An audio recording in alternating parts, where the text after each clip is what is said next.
ಬೆಂಗಳೂರಿನಲ್ಲಿ ನಾಳೆ ಬೆಳಿಗ್ಗೆ 9ರಿಂದ ಸಂಜೆ 6ರವರೆಗೆ ಪೊಲೀಸರಿಂದ ಮುಷ್ಕರ. ನಮಸ್ಕಾರ ಬಾಸ್. ಬಾರಪ್ಪ ಗೋವಿಂದ, ಕರೆಕ್ಟ್ ಟೈಮ್ ಬರ್ತೀಯಲ್ವೋ ಕಳ್ಳನ ಮಗ ನೀನು. ಎಲ್ಲಪ್ಪ ಕಲೆಕ್ಷನ್? ತಗೊಳ್ಳಿ ನೆನ್ನೆ ಕಲೆಕ್ಷನ್. ವೆರಿ ಗುಡ್ ರಾ. ಏನು ವೇಟ್ ಕಮ್ಮಿ ಇದೆ? ಸಂತೋಷ ಪಡಿ. ಈ ಹೆಂಗಸರೆಲ್ಲ ಹುಷಾರಾಗೋಗ್ಬಿಟ್ಟವ್ರೆ. ಹೊರಗಡೆ ಬರ್ಬೇಕಾದ್ರೆ ಹಾಕೊಂಡಿರೋ ಒಡವೆಗಳನ್ನೆಲ್ಲ ಮನೆಯಲ್ಲೇ ಬಿಚ್ಚಿಕ್ ಬಿಟ್ಟು ಬರ್ತಾರೆ. ಗಂಡ ಕಟ್ಟಿ ತಾಳಿನು. ಲೇ, ಆ ದೇವಸ್ಥಾನದ ಹತ್ರ ಹೋಗಲೇ, 1000 ಜನ ಹೆಂಗಸರು ಮೈ ಮೇಲೆ ಏರ್ಕೊಂಬರ್ತಾರೆ ಒಡವೆನ. ಬಾಸ್, ವಿಗ್ರಹಕ್ಕೆ ಡೂಪ್ಲಿಕೇಟ್ ಒಡವೆ ಹಾಕಿ ಡೆಕೋರೇಷನ್ ಮಾಡ್ತಾರೆ. ಇದನ್ನ ನೋಡ್ಬಿಟ್ಟು ಹೆಂಗಸರೆಲ್ಲ ಮೈ ತುಂಬ ಒಡವೆ ಹಾಕೊಂಡು ಅಲ್ಲ ಹಾಚ್ಕೊಂಡು ಸಿಂಗಾರ ಮಾಡ್ಕೊಂಡು ಬರ್ತಾರೆ. ಅವ್ರ ಹತ್ರ ಏನು ಕಿತ್ಕೊಳ್ಳೋದು? ಇದನ್ನೆಲ್ಲ ನೋಡ್ಬಿಟ್ಟು ತುಂಬಾ ಬೇಜಾರಾಗೋಗ್ಬಿಟ್ಟೈತೆ. ಕಳ್ತನ ಬಿಟ್ಬಿಡ್ಬೇಕು ಅಂತಿದ್ದೀನಿ. ಅಯ್ಯೋ ಕಳ್ಳನ ಮಗನಲ್ಲಿ, ಕಳ್ಳರು ಕಳ್ತನ ಬಿಡೋದು, ಈ ಪೊಲಿಟಿಷಿಯನ್ಸ್ ಪಾಲಿಟಿಕ್ಸ್ ಬಿಡೋದು, ಸಿಗರೇಟ್ ಸೇದೋದು ಬಿಡೋದು, ವ್ಯಭಿಚಾರಿಗಳು ವ್ಯಭಿಚಾರ ಮಾಡೋದು ಬಿಡೋದು, ನಮ್ಮಂತ ಪೊಲೀಸರು ರೋಲ್ ಕಾಲ್ ಕಿತ್ಕೊಳ್ಳೋಕೆ ಬಿಡೋದು, ಇದೆಲ್ಲ ನಡೆಯುತ್ತೇನೋ? ಲೇ, ಅವ್ರವ್ರ ಕೆಲಸ ಅವ್ರವ್ರು ಮಾಡ್ತಾನೆ ಇರ್ಬೇಕು. ಆವಾಗಲೇ ನಮ್ಮ ದೇಶ ಸುರಕ್ಷಿತವಾಗಿರುತ್ತೆ. ಕೂತ್ಕೊಳ್ಳಿ. ಲೇ ನೋಡು, ನಾಳೆ ಬೆಳಿಗ್ಗೆ ಪೊಲೀಸ್ನವರು ಮುಷ್ಕರ ಮಾಡ್ತವ್ರೆ. ರೋಡಲ್ಲಿ ಒಬ್ಬ ಪೊಲೀಸ್ ಇರಲ್ಲ. ಎಲ್ಲ ಅಂಗಡಿ ಮುಂದೆ ಕಾರಿ ನೋ ಪ್ರೊಟೆಕ್ಷನ್. ನಾನು ಹೆಂಡತಿ ಒಡವೆಗಳು ಮಾಡಿಸ್ಕೊಂಬರ ಕೇಳೋಳು. ಆಗೋಳ ಬಂದ್ಲು ನೋಡು. ಗೋವಿಂದ, ನೀನ್ ಎತ್ತೋದ್ ಎತ್ತತ್ಯಾ? 2 ಸೆಟ್ಟು ಮೂಗುತಿಯಿಂದ ಹಿಡಿದು ಎಲ್ಲ ಕಂಪ್ಲೀಟ್ ಇರ್ಬೇಕು ಅಂತದ್ ಎತ್ತೋ. ಕಾಫಿ ತಗೊಂಬರ್ತೀನಿ. ಆಮೇಲೆ ಮರ್ತೋಯ್ತು ನನ್ಗೆ, ಈ ಲಕ್ಷ್ಮೀ ವೆಂಕಟೇಶ್ವರಂದು ಒಂದ್ ಮೂರ್ತಿ ಸಿಕ್ಕಿದ್ರೆ ಅದನ್ನ ಎತ್ಬಿಡು. ಸ್ವಲ್ಪ ದೊಡ್ಡದಾಗಿರ್ಲಿ. ಹಬ್ಬ ಬಂತು, ದೇವ್ರ ಮನೇಲಿ ಇಟ್ಟು ಪೂಜೆ ಮಾಡ್ತೀನಿ. ನಿನ್ ಪುಣ್ಯ ಬರುತ್ತೆ. ಮೇಡಮ್, ಇನ್ನೇನ್ ಅನ್ಬೇಕು ಒಟ್ಟಿಗೆ ಹೇಳ್ಬಿಡಿ ಮೇಡಮ್. ಸಾಕು, ಕರ್ಮ ನಮ್ಗ್ಯಾಕೆ, ಈಗ ಅಷ್ಟು ತಗೊಂಡ್ ಬಾ.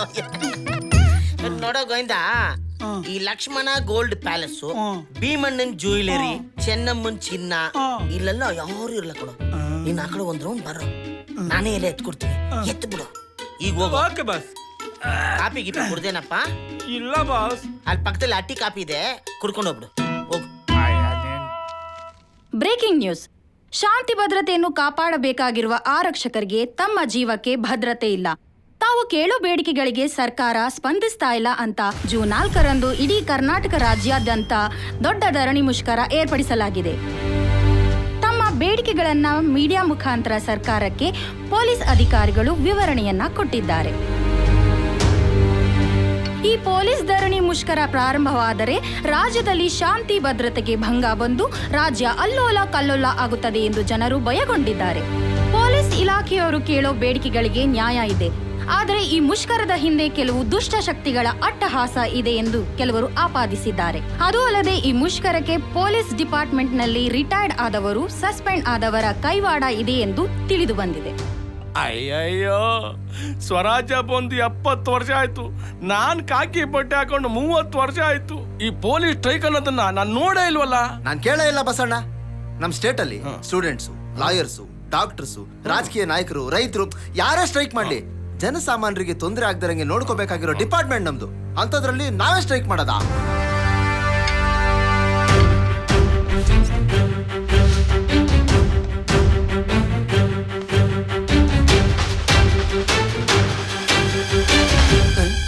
ಬಸಣ್ಣ, CI ಸಾಹೇಬರು ಸೈಲೆಂಟ್ ಆಗಿ ಹೋಗ್ತಾ ಇದಾರೆ.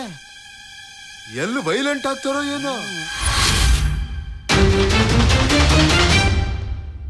ಸರ್, ನಿಮ್ಮ ಹತ್ರ ಸ್ವಲ್ಪ ಪರ್ಸನಲ್ ಆಗಿ ಮಾತಾಡಬೇಕು. ಮುತ್ತು ಸರ್, ಸ್ವಲ್ಪ ಆಚೆ. ಸರಿ ಸರ್. ಹೇಳಿ ಮಿಸ್ಟರ್ ಭರತ್ ಕುಮಾರ್. ಸರ್, ನೀವೊಂದು 5 ನಿಮಿಷ ನಿಮ್ಮ ಅಧಿಕಾರ ಕುರ್ಚಿಯಿಂದ ಎದ್ದು ನೀವೊಬ್ಬ ಗೃಹ ಮಂತ್ರಿ ಅನ್ನೋ ವಿಷಯನ ಪಕ್ಕಕ್ಕಿಟ್ಟು ಒಬ್ಬ ಸಾಮಾನ್ಯ ಮನುಷ್ಯರಾಗಿ ನಾನು ಹೇಳೋದನ್ನು ಸ್ವಲ್ಪ ಕೇಳಿ sir. What? With all respect to you and our constitution, it's my humble request sir. Please sir, please.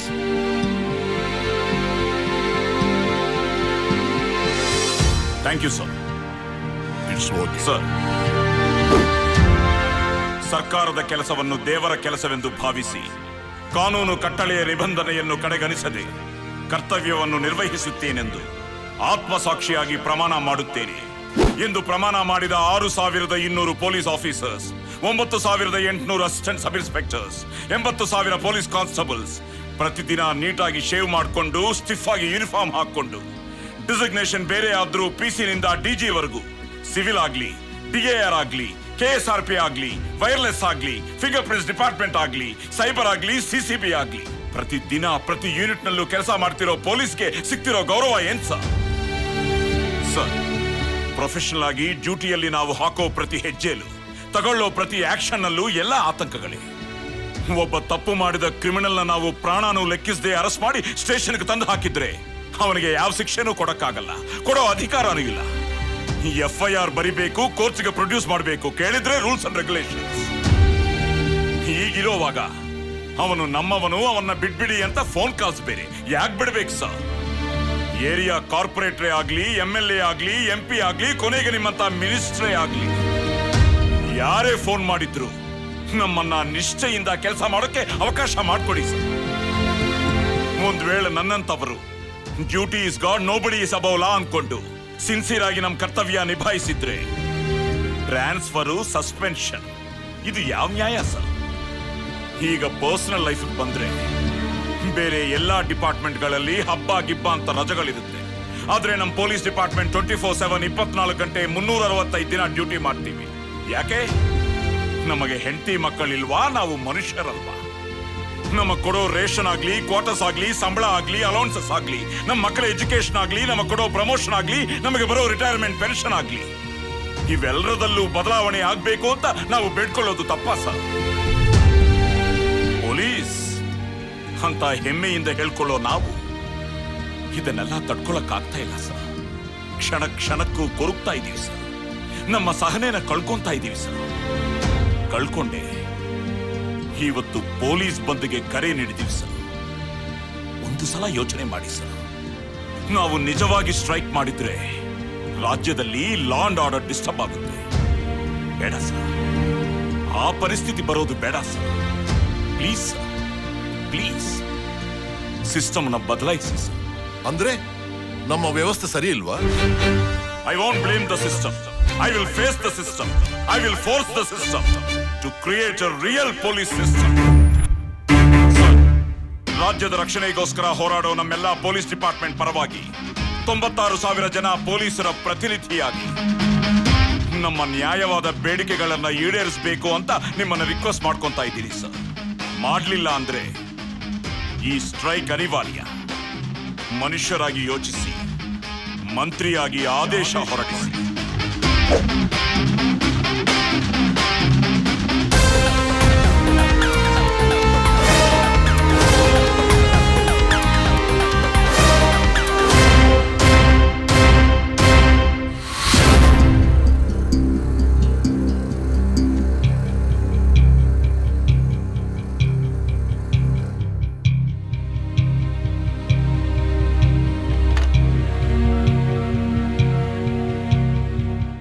CM ಸಾಹೇಬರಿಗೆ ಕನೆಕ್ಟ್ ಮಾಡಿ. ಈಗ ತಾನೇ ಬಂದ ಸುದ್ದಿ. ಇವತ್ತು ರಾಜ್ಯ ಶಾಂತಿಯುತವಾಗಿದೆ ಅಂದ್ರೆ ಅದಕ್ಕೆ ಪೊಲೀಸ್ ಡಿಪಾರ್ಟ್ಮೆಂಟ್ ಕಾರಣ. ಹಗಲು ರಾತ್ರಿ ತಮ್ಮ ಪ್ರಾಣವನ್ನು ಲೆಕ್ಕಿಸದೆ ದುಡಿತಾರೋ ಪೊಲೀಸ್ನವರ ಎಲ್ಲಾ ಬೇಡಿಕೆಗಳನ್ನ ಇನ್ಸ್ಪೆಕ್ಟರ್ ಭರತ್ ಕುಮಾರ್ ಅವರು ಗೃಹ ಮಂತ್ರಿಗಳ ಗಮನಕ್ಕೆ ತಂದಾಗ ಅವರು ಸ್ಪಂದಿಸಿ ಮಾನ್ಯ ಮುಖ್ಯಮಂತ್ರಿಗಳಿಗೆ ವರದಿ ನೀಡಿದ್ದಾರೆ.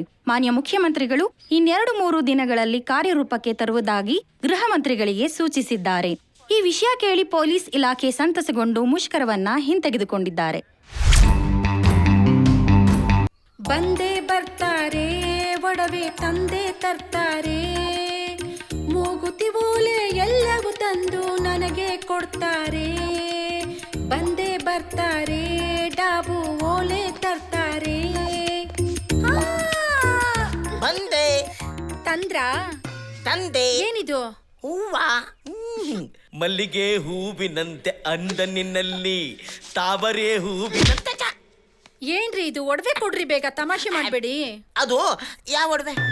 ಒಡವೆ ತಂದಿಲ್ಲ. ಹಾ ಚಿನ್ನ, ಅದೇನಾಯ್ತು ಅಂದ್ರೆ ಇವತ್ತು ಸ್ಟ್ರೈಕ್ ಇತ್ತಲ್ಲ, ಅದು ಈ ಪೊಲೀಸ್ನವರು ಮತ್ತೆ ಹೋಮ್ ಮಿನಿಸ್ಟ್ರು ಅಮಿಕಬಲ್ ಅಂಡರ್ಸ್ಟ್ಯಾಂಡಿಂಗ್ ಮಾಡ್ಕೊಂಡು ಸ್ಟ್ರೈಕ್ ಕ್ಯಾನ್ಸಲ್ ಮಾಡ್ಬಿಟ್ರು. ಈ ಕಳ್ಳನೂ ಬರ್ಲಿಲ್ಲ, ನಾನು ಕಳ್ತನ ಮಾಡ್ತೀನಿ. ನನಗೆ ಈ ಕತೆ ಎಲ್ಲ ಬೇಡ. ಒಟ್ಟಲ್ಲಿ ನೀವೀಗ ಒಡವೆ ತಂದಿಲ್ಲ ಅಲ್ವಾ? ತಂದ್ಕೊಡ್ತೀನಿ ಚಿನ್ನ.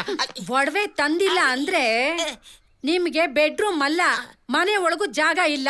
ತೊಲಗಿ. ಲೇ ಒಂಚೂರು ಟಾಯ್ಲೆಟ್ ಓಪನ್ ಮಾಡೆ, ಸುಸು ಮಾಡ್ಕೊಂಡ್ಬಿಡ್ತೀನಿ. ಅದಕ್ಕೆ ಒಂದಕ್ಕೆ ಫಿಕ್ಸ್ ಆಗ್ಬಾರ್ದು. ಎಲ್ಲಿ ಹೋಗ್ತೀವೋ, ಎಲ್ಲಿರ್ತೀವೋ, ಎಲ್ಲಿ ತಿಂತೀವೋ, ಏನ್ ಮಾಡ್ತೀವೋ, ಏನೋ ಒಂದು ತಿನ್ಕೊಂಡು ಅಡ್ಜಸ್ಟ್ ಮಾಡ್ಕೊಂಡು ಹೋಯ್ತಾ ಇರ್ಬೇಕು. ಒಬ್ಬಳನ್ನೇ ನಂಬ್ಕೊಂಡಿದ್ರೆ ಹಿಂಗೆ. ಐ